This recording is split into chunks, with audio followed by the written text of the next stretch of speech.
The National Assembly, in a different sitting, have approved the request by President Muhammadu Buhari to restructure the 22.7 trillion loan from the Central Bank of Nigeria, extended to the federal government under its Ways and Means provision.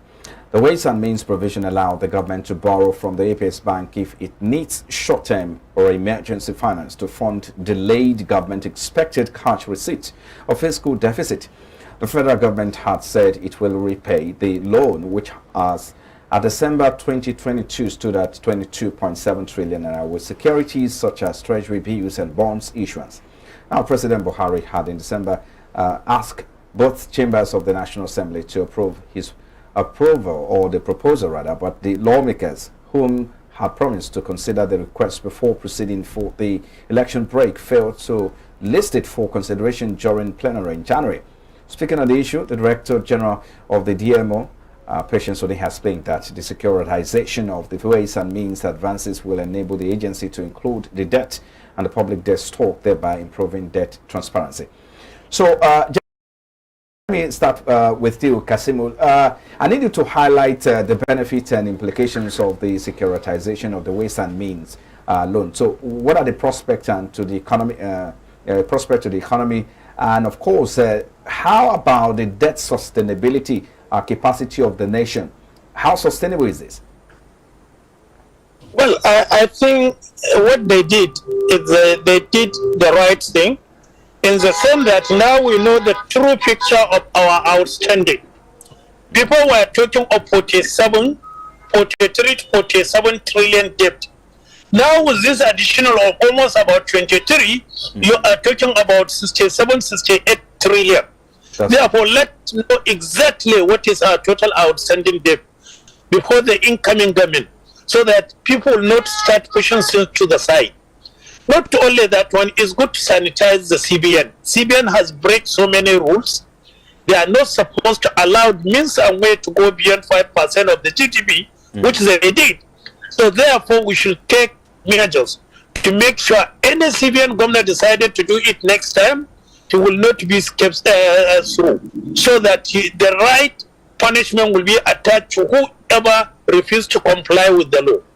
And that at the same time save the government, because when you have means and ways, you are going to pay about 3 to 5% over and above MPR. Today they are bringing it down to just a single digit down, which is much better. Is saving billions of servicing the debt under the means of ways, rather than converting it to level. So to me, the benefit is enormous. Once we sanitize the book, two, we know the true picture of our total indebtedness, so there is no question whether. Hello, Kasimu. Okay, I think we lost connection there. Let's have Vincent come in. Yes, Kasimu talked about, yeah, there are benefits here, but how about implications? This has increased the country's debt burden again. So now we know that the country's debt stock is standing around more than 67 trillion naira now. Talk to us about this implication. Hello, Vincent. Okay, so the first. Oh, go ahead, please. Can you hear me? Yes, I can hear you. Please go ahead. Can you hear me? Yes, go ahead.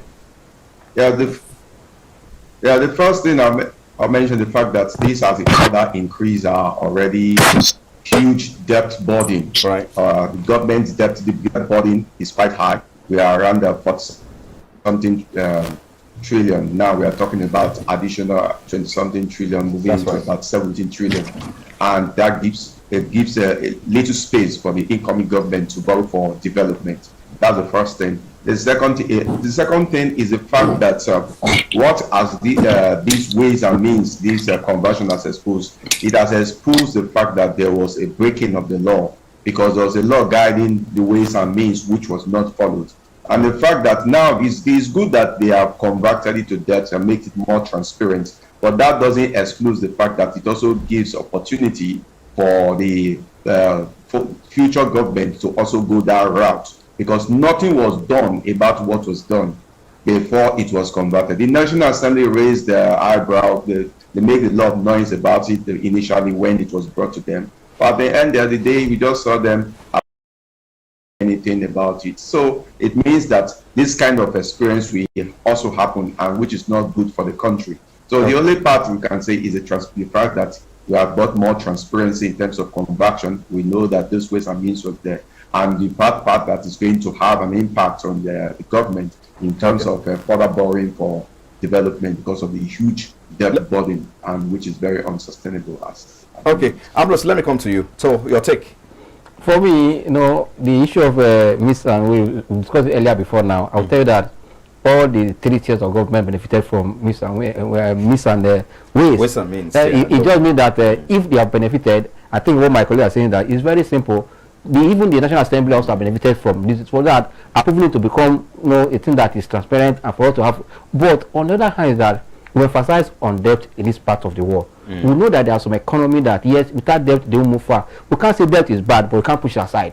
You can't also encourage it. But when you see debt, what are we using the money to do? What have we done with this? That's why I say, since all these 3 tiers of government benefited from it, let them make it right the way they have done it now, so that incoming government will know exactly where they are standing and the burden they have to service, and also how they should plan. Because this debt as well will affect us internationally. Because if you want to go to borrow money, we saw what happened in Ghana. Because if we didn't manage this well, the people are saying that, oh, it's still small manageable. That's the way Ghana was started before they landed where they are today. We need to look at it. How can we manage this? That means our what we call a DMO should sit up very well. But they are the one custodian of this management. Let them see how they can manage this debt very well. At the end of the day, we can turn it to a blessing by saying, let's see what they are doing, that will attract people to come and invest in Nigeria. Because with this burden of labor, if you approach any international borrower, they'll tell you, oh, because of your high risk rate. Before we get easily to get a good rate, but now to go to be important enough for us to get good rate from international board. Good like this local borrowing now was seen, but I believe that letting the converted world to development, want to see this debt, bring it to the not just piling up debt and nothing is happening in Nigeria is where I find about it.